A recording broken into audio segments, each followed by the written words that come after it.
তো দেখো, good morning. আজকে দেখো সকাল সকাল কী কী টিফিন নিয়ে এসেছি, খুব কম করেই নিয়ে এসেছি। এখানে আছে, দেখো খুলে দেখেন,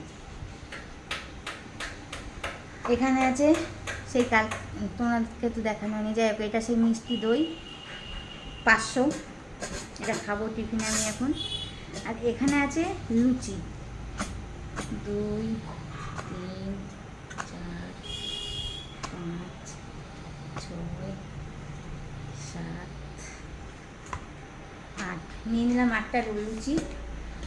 আরও আছে, যদি লাগে নেব। তো চলো আগে খেয়ে নিই, হ্যাঁ, তারপরে দেখা যাবে কী হবে। আর দই দিয়ে লুচি খেতে কার কার ভালো লাগে আমাকে একটু কমেন্ট করে জানাবে, ঠিক আছে? আমার তো খুবই ভালো লাগে, কারণ এটা আমার খুবই ফেভারিট, ওই জন্য আজকে দইটা নিয়ে এসেছি।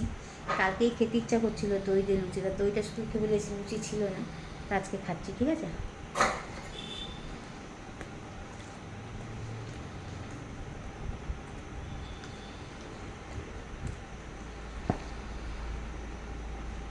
তোমরা একটু কমেন্ট করে জানাবে আমাকে, তোমরা কে কে ভালো